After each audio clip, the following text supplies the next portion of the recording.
throughout. It's, again, disingenuous, but Gala having that spark, having the Kaisa, the two go hand in hand. So, WE, now the question is, Jiumeng and missing, Aphelios and Thresh, question mark? Could still be on the table. At least Jiumeng has played a bit of this, but they're going to leave the AD question open.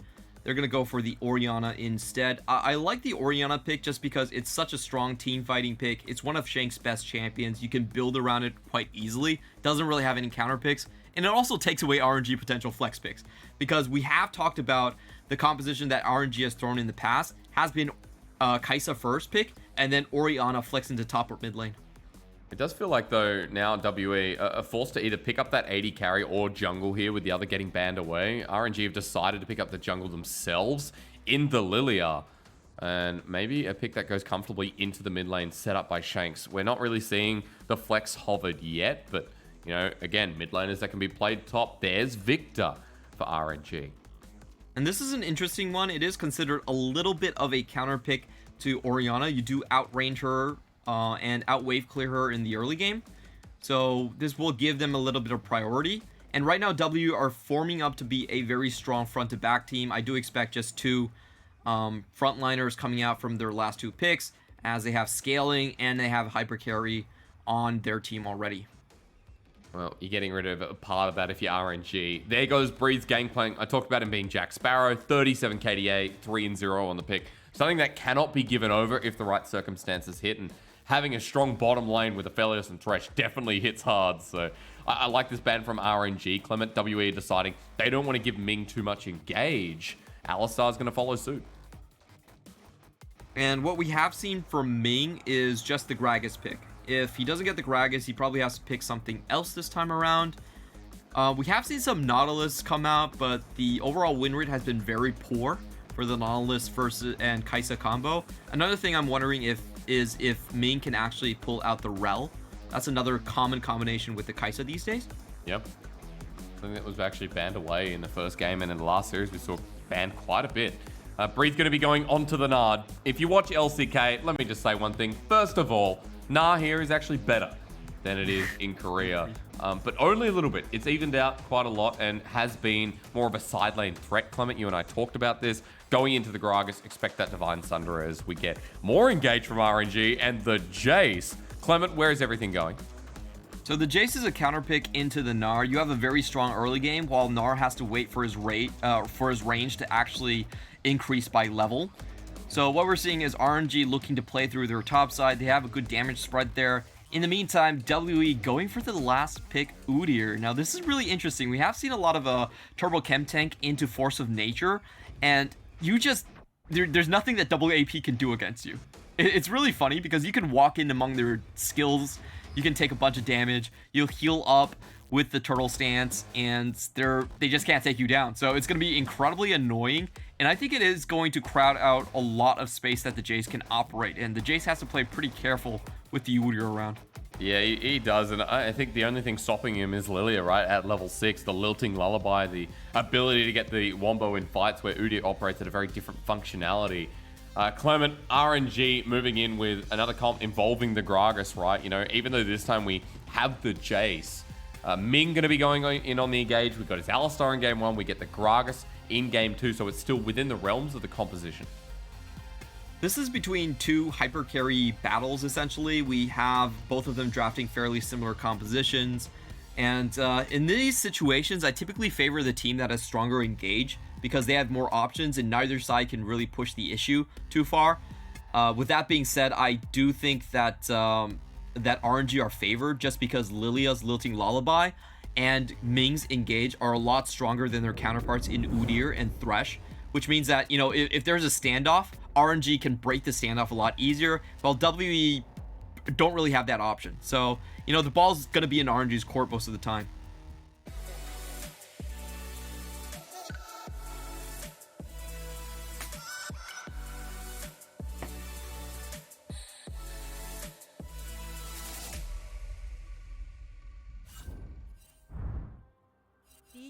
It's our highlight matchup as we move into the championship weekend. RNG versus WE. We already talked about IG FPX tomorrow, and then JDG versus Top Esports.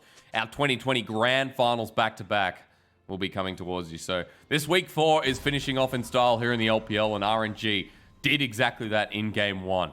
Looking to clean this series up. As you know, we do talk a little bit about the compositions running into this, Clement. I want to remind you that RNG's comp really good at controlling space as well. Like, around these objectives, I'm super curious at how RNG set up, or if they even need it.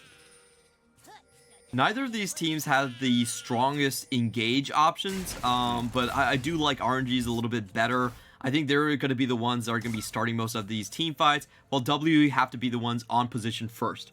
So W have to use lane priority that they do have a little bit of in the bottom lane, and I think they should be favored in the mid jungle just because of that Udyr pick as well.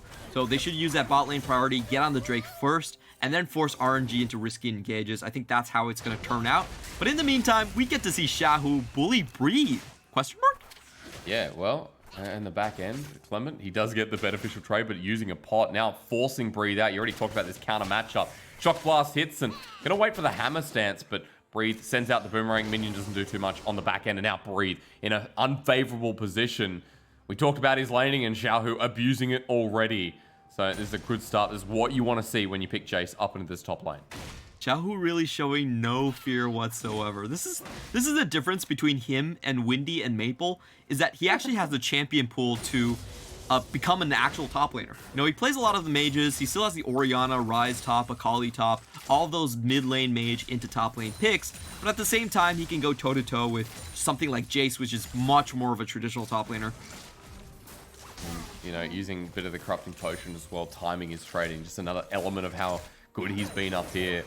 I want to come back to what you were talking about a little bit before. You're talking about the jungle 2v2 and how it matters for both these teams. Just note that for RNG as well, we have double AP, so not going to be as volatile. You already talked about Beishang and Shanks adding a lot with the Udyr stun and the Orianna follow-up. We also do have an Udyr that is going to be more proactive here in this early game.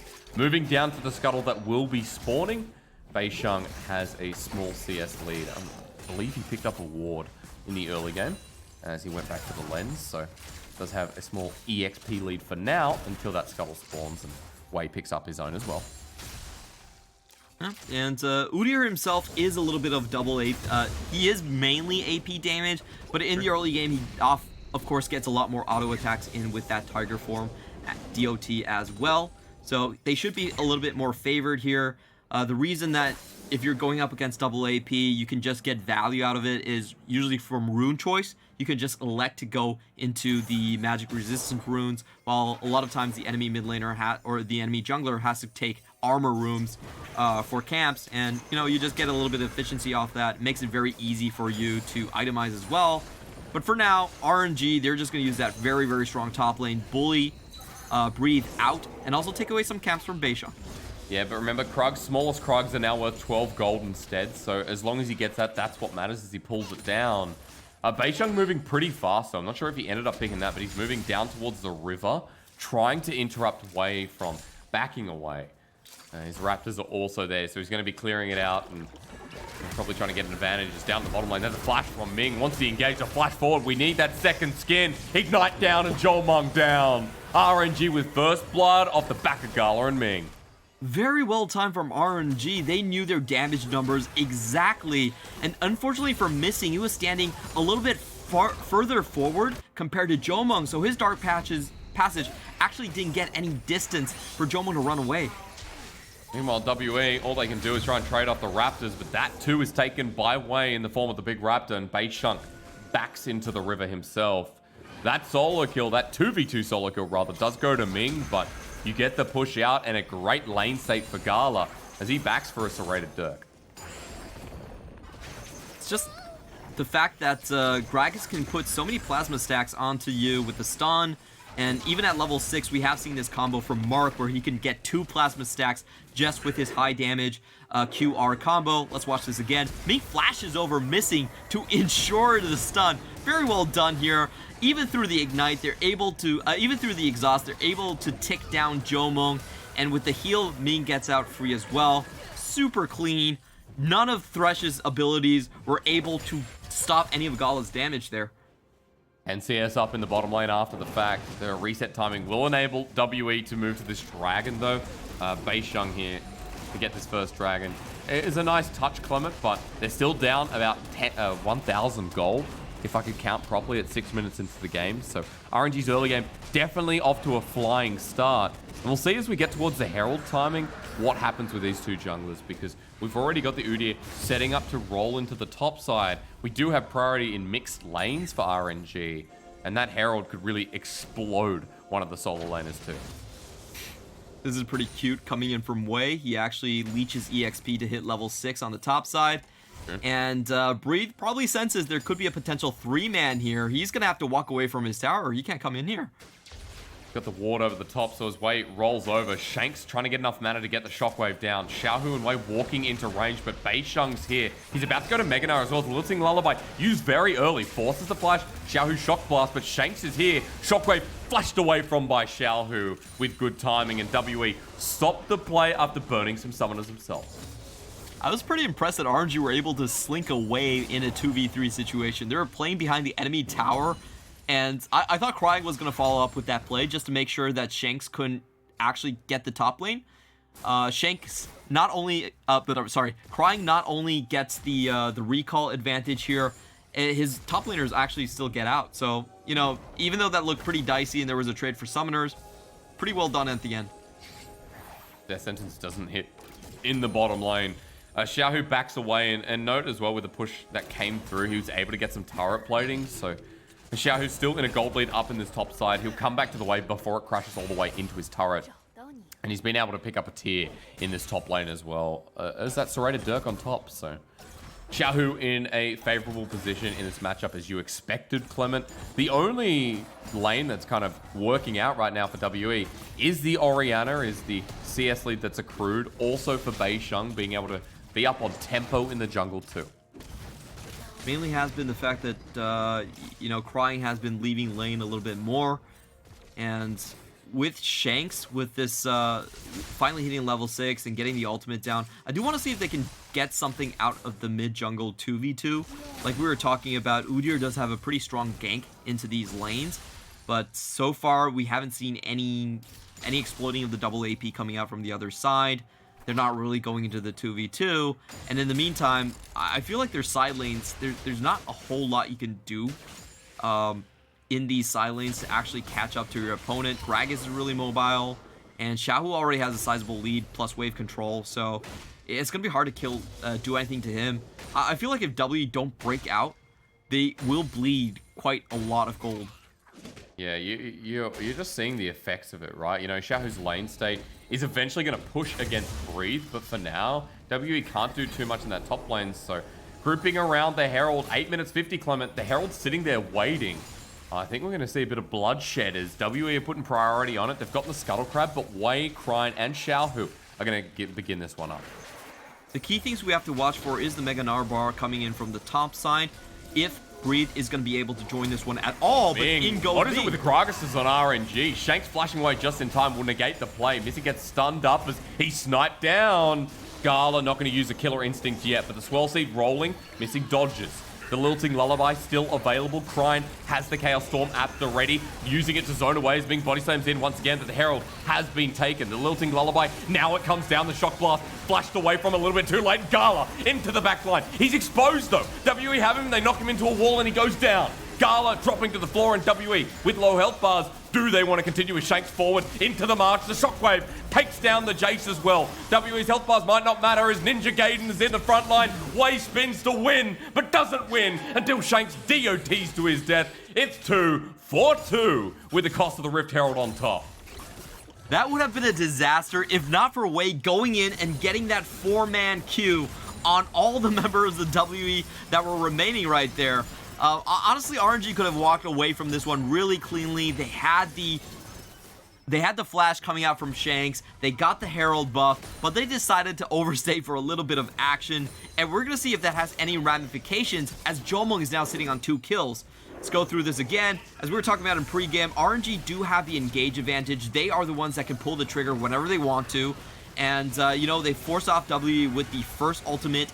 I think this is definitely a mistake from Gala. He flies over the ramp. Breathe still catches him out with the Arc W combo here, and then everyone else has to run away. This is just pure disaster, and I felt like it could have been a lot worse for RNG if Missing managed to land some of this hook, but Wei goes in, and 1Q finds the double. If Wei doesn't engage and make the play there, WE happy to trade the Herald for the kills they picked up, but RNG have the Herald. They have 2 kills onto Wei. He has the Zhonya's Hourglass instead of the Moonstone Renewer as his first item. Remember, we have been seeing a lot of Moonstone, but we'll see with the lead he's accrued what happens next. They're also going to pick up the Dragon. So for RNG, 1,000 gold up off the back of this man. And this is going to be a good Dragon to pick up too, with Mountain spawning next. That's going to be a Mountain Soul onto the Rift. One WE definitely want to enhance their front line. But Clement, what happens now? Where do you want to see the Herald, and how do you use it to enable RNG? So I think for RNG, the Herald definitely should go into the bottom side of the map. I think this is where they are strongest in terms of making plays. Ming can blast someone out of tower range, and they can also have teleports funneling in because they have such a massive advantage from Xiaohu coming on the top side as well. Now, they probably won't have the actual TP to make use of it, but they definitely can rotate Xiaohu into the mid lane and have Cryin come more towards the bottom side. I feel like they have been overall stronger when they play around the bot, but you know what? RNG might just go for some early gold right now. They're going to drop the Herald now. Xiaohu's 30 CS up, so why not? Running in, Beishang actually going to go to Mega Gnar. Lilting Lullaby used as he goes golden with the Sonic Hourglass, waiting for Cryin to come in. The sweet spot hit as well. Watch out, Eep indeed. Breathe will drop first. Well, see, dodged away from the Udyr, who turns into a giant turtle. But this is a win for RNG. They get the dive, they get the gold down, and they back away. And Breathe falls once more. It's really surprising to see Xiaohu do so well against our top laners in the LPL. You know, he put Bin in, let's be honest, in the bin against Sunny, and now he's doing it against Breathe as well. Getting a lot of help in the process, but definitely having the matchups to push them in, and he's going to be able to take away this first break. I don't think there's anything Breathe can do about it. So right now, RNG's bot lane, they just need to hold. Yeah, they do. They're taking a bit of damage, though, with the Infernum Gravitum combination. This is what Aphelios does. He's got the Noon Quiver. Xiaohu gets first turret in the top side. That's a almost 3,000 gold lead at 13 minutes. A little bit under, 2.5.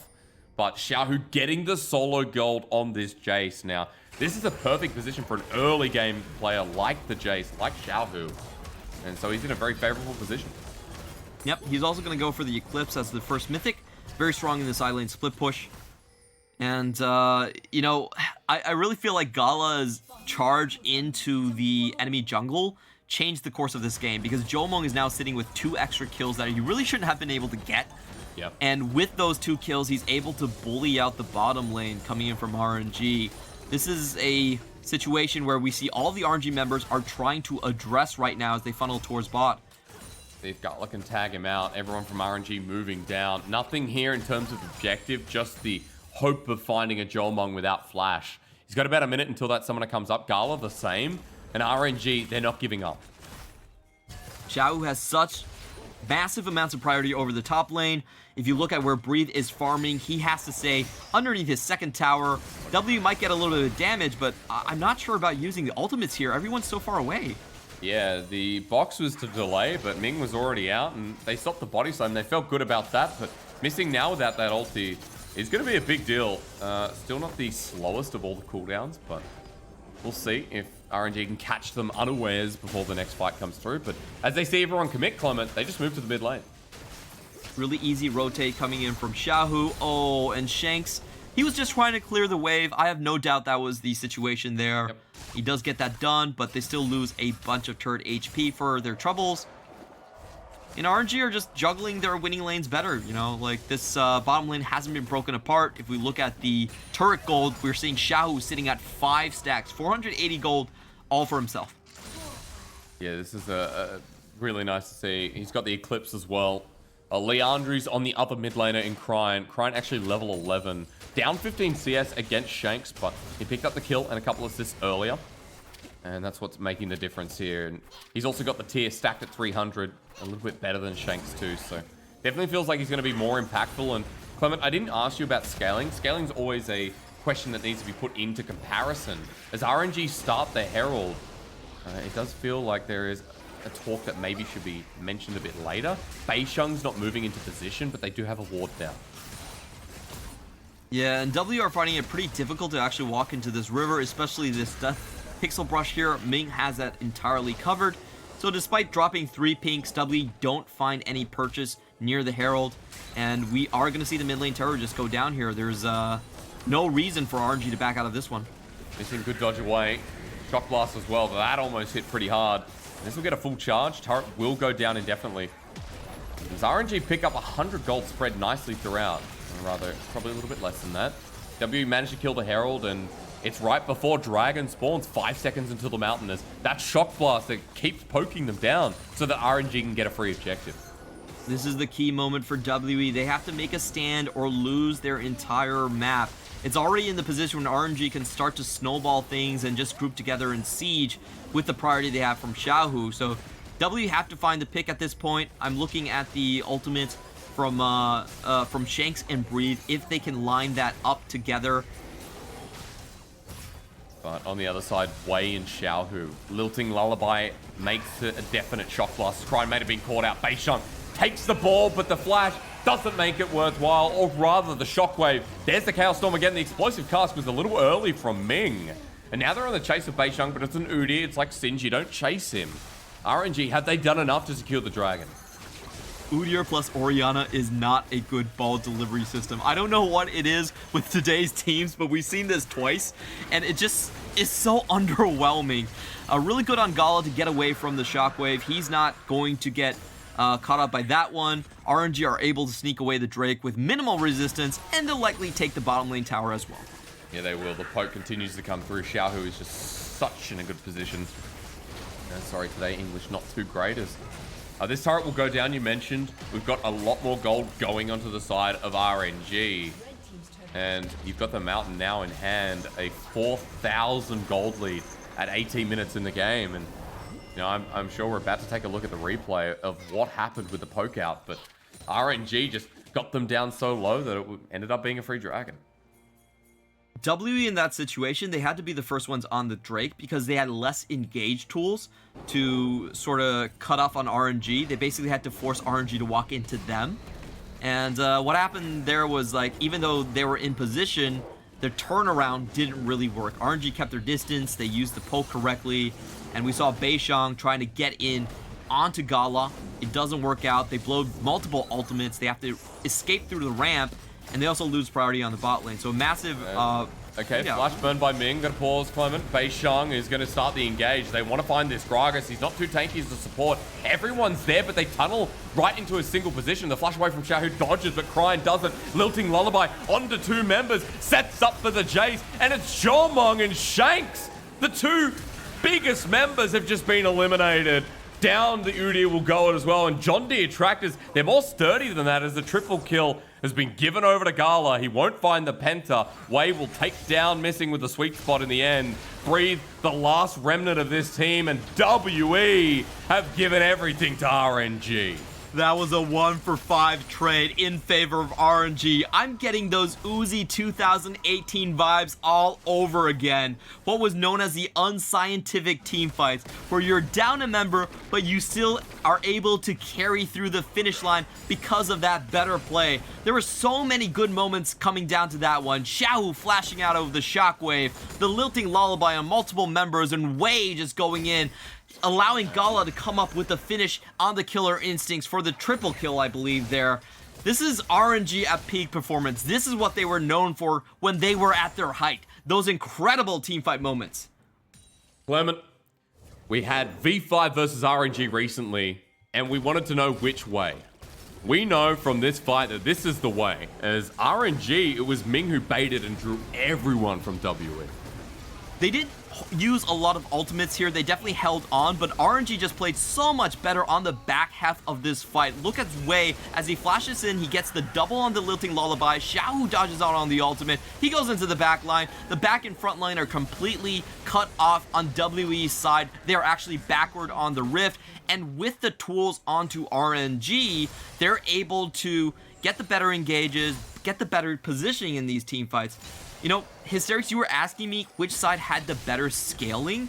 Yeah. And with team comps like this, where the compositions are very similar in terms of having double hyper carries, having double control mages, I think the real difference is in the toolkit, the engage potential coming out for both. And RNG just, they're able to reposition so much more easily and start fights so much more decisively compared to WE that I feel like I have to give them the advantage. It's the amount of engages you mentioned. It's also the ability to lock down, you know, Cryin, Way, the lilting lullaby makes so much sense for this comp, and RNG feeling confident enough with his 6k gold lead to start the Baron at 21 minutes in the game. Looking at Beishang, he doesn't have the flash, so he has to walk across the ramp to get this one. I think he's going to be too late, and Ming is zoning. Explosive cast, Smite's going to come down, and there we go, secured by RNG. The explosive cast was great zoning, as you mentioned, and WE now, without the Baron, have to force themselves to find a pick, find a window in this game. It's getting so much harder to leverage. And RNG definitely know how to play against defensive compositions like WE themselves drafted. They run with basically the same thing, but better engage. And, you know, RNG with Tabe, they're just such an experienced team when it comes to figuring out what they, what the matchups are between the compositions. I don't feel like I've seen RNG actually feel behind in the draft at all through this split. You know, they've always recognized conditions and drafted around them. They had the flex picks to counter in all different positions. Especially this Gragas is, you know, I never like it when you give RNG Gragas. They're way too good on this champion. They've been good on this champion for multiple years, and just too many members on the squad play around it.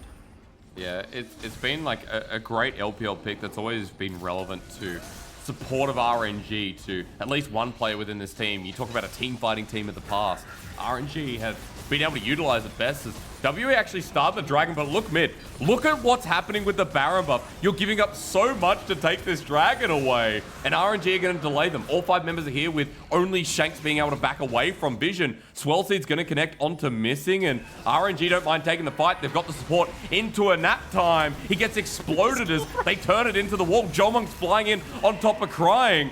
RNG have blown the base wide apart with the inhibitor going down, and Way still committing. Ming over the wall, wants a body slam, hits some blind into Beishang, setting for the barrel roll to slow them down. Way re-engaging, spinning to win with phase rush, re-engage, Gala flies in. It's the shock blast of heavens, as Xiaohu will also find his mark. That's it for RNG. They'll get mid inhib and they'll teleport into the base. That was such a goddamn smart play from RNG. They play with the fork, 2-man into the mid, and 3-man there against WE because they know WE don't have any engage. The Udyr can't catch up with anyone. Missing has to flash to chance for a hook, and it all goes sideways. Teleporting in, can he get out? Oh, it's one auto away. Shanks will manage to survive, and you saw Xiaohu thought, well, Missing's alive. I'm not going to do anything. Kind of sad to see, but he'll rotate to the top side and with the rest of this Baron, get yet another turret up the next wave channels in, or at least put some damage down. But RNG turning a fight after they push for mid. This is all but over, it feels like, unless WE can find something here. Exhaust put down the play there, and Xiaohu knows he's dead. So kill going to be given over with a 45-second death timer of the top laner. At least they finally get something back. That must have been so frustrating for WE to watch. RNG goes in on you again and again, and you just don't have the crowd control to lock anyone down. Like, Ming is coming at you over the wall without the Zhonya's. He's perfectly willing to do that. That was Misses not that a good one, though. body slam. Explosive cask into Ming. They actually tag with the Void Seeker as well. Missing getting hit down by the Chaos Storm. A couple of more ticks thanks to the Locket. He might survive. As the tick over from the ultimate loses movement speed, and RNG looking for that other pick that'll set them up for the push in. And they're willing to do this 4v5, which is the astounding part on the map right now. Xiaohu goes down, doesn't even matter. The rest of the members are far enough ahead with that 9k gold advantage that they're willing to play very, very loose at this point. What else can you do if you're WE? You know, Clement, you already talked about scaling. I know a lot of people will be confused about, like, oh, we have Aphelios, we have an Orianna, and the Gnar Wombo. But you already talked about the interaction that RNG have and how hard it is for WE to actually get on this comp too. Relies on the pick, relies on being able to take out one member. WE getting a numbers advantage, but here the defense. They have wave clear, but again, pick potential from Ming is something we have to watch out for.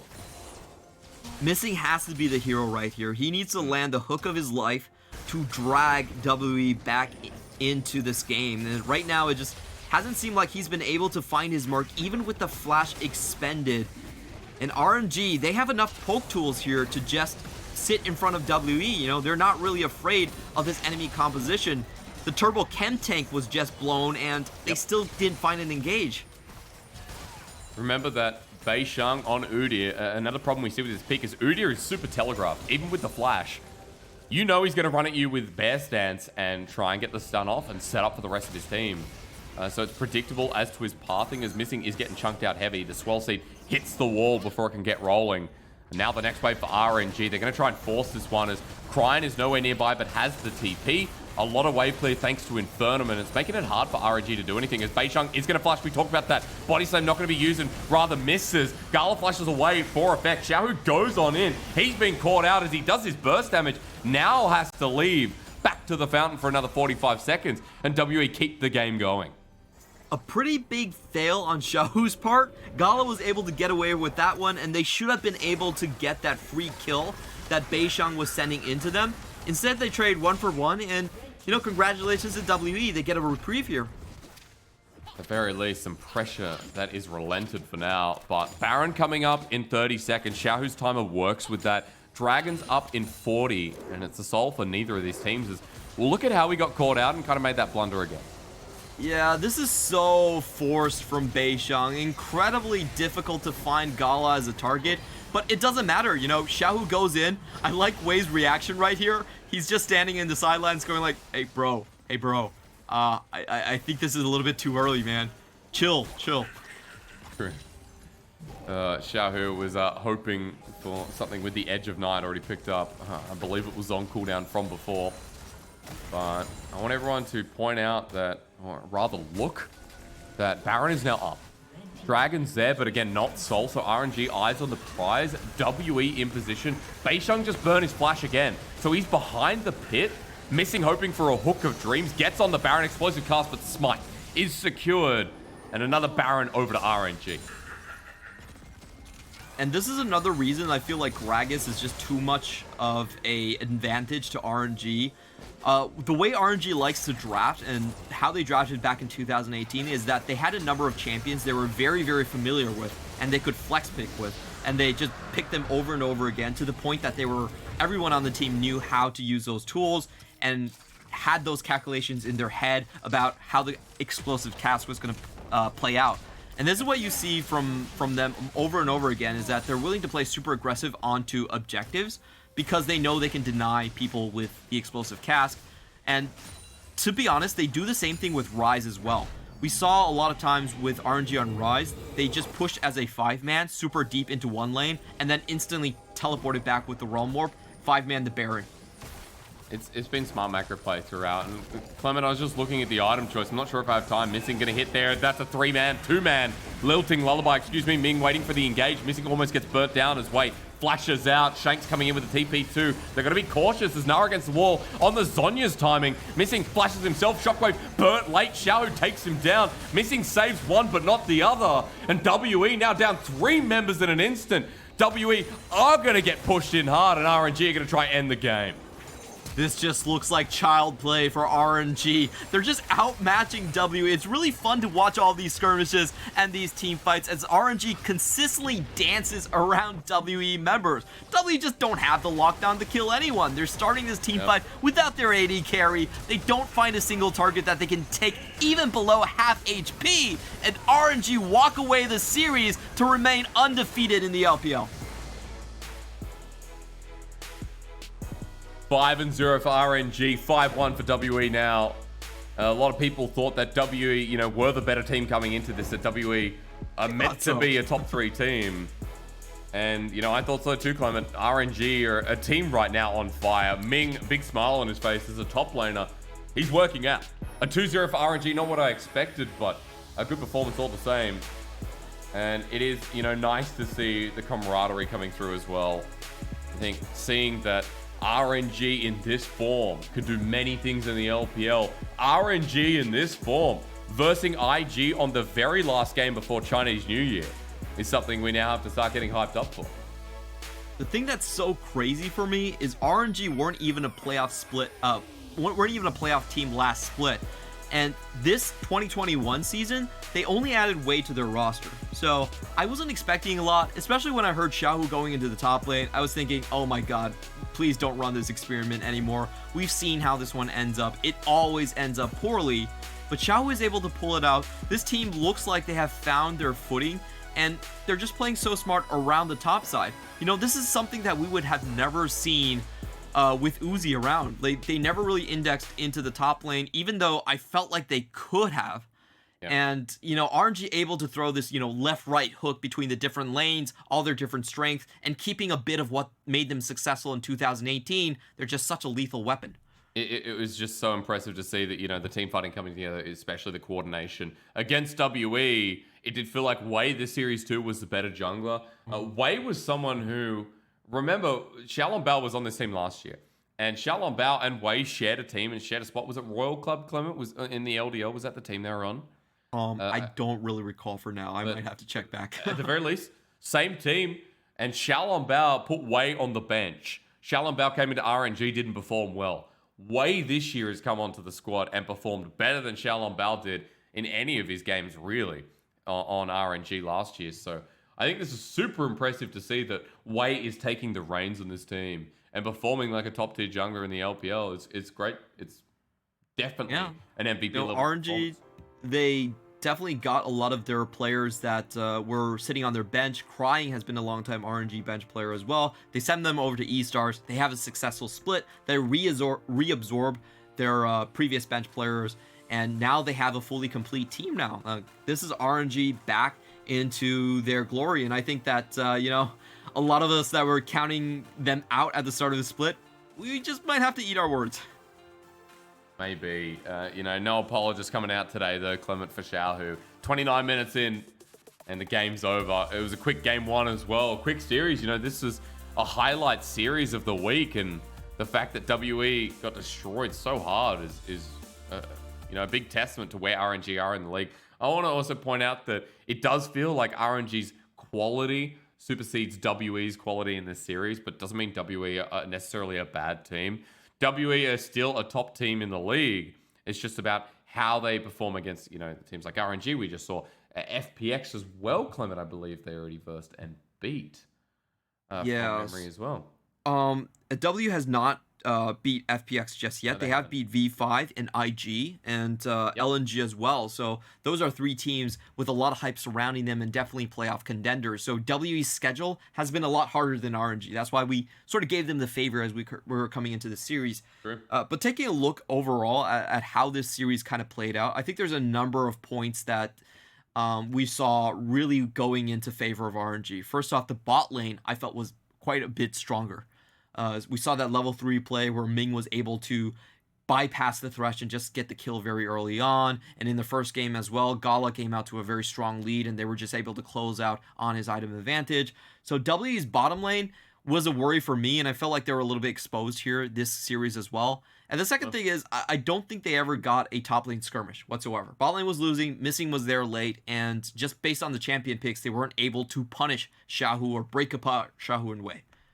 It was Xiaohu who had a really good laning phase against Breathe. I think, you know, game one where he made that misstep on the Gragas and you know, I was very critical at first, but was able to still play his role and get MVP in game one. But Breathe in game two definitely got outlaned. He was into a counter pick, so it's granted that the Jayce did well, but it feels like this time Xiaohu was able to adapt and able to manage. Xiaohu's laning a lot better than I'm sure a lot of top laners thought. You know, Breathe is meant to be one of the best top laners in current form, and he was outclassed in this series due to Xiaohu. I just wonder what's been happening in scrims for teams to prioritize Udyr so heavily. In the first match, we actually saw an Udyr first pick, and in the second match, there was an Udyr last pick. And both times I didn't feel like the Udyr did anything. Like, it's so hard to utilize his skills and actually get skirmishes. I feel like you need a proactive mid laner as well. Like, not something like Orianna. You probably need something like a Sylas or something just to push the tempo into the enemy jungle. Don't know what's been happening in scrims, but I feel like teams are overrating this pick. Yeah, it has not done well today at all, and has, you know, been back and forth throughout the LPL so far in its appearance. On the other hand, against Wei, who out-jungled him all game, feels like this Lillia was a great pick. A pick that continues to be impressive in the LPL due to that ultimate. Wei was in a good position. We'll show you some highlights here quite shortly. Wei is someone who, let's just be honest, you know, is doing so much better, or is performing to the level he did on E-Star in 2020 spring.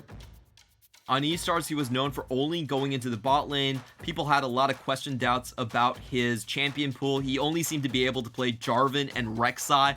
But this split, he's shown that, hey, he can be actually on the top of the jungle priority. You know, getting that 4-man queue right there and sneaking back the double kill. And just also having great engages all the time really set a great foundation for RNG. Wei's positioning was magnificent. I mean, the lilting lullabies were great. His positioning awesome. The Zhonya's first pick on Lilias is something we have to talk about, because something that just enables these comps who have strong one items, Clement, for the Lillia to be the initiator, and it's exactly what Wei did all game long. I really like this item pick of the Zhonya's because neither team has a great initiation tool outside of Ming's Gragas. But with Wei going for the Zhonya's first, he's able to flash in and then use his Zhonya's to keep himself alive and then let the team follow up at the same time. So it was a very interesting buy, and I think a perfect scenario for that item. A lot of people have been talking about Moonstaff, but in this specific case, Zhonya's definitely seems like to be the better choice. Damage taken for a Lillia is exceptionally high.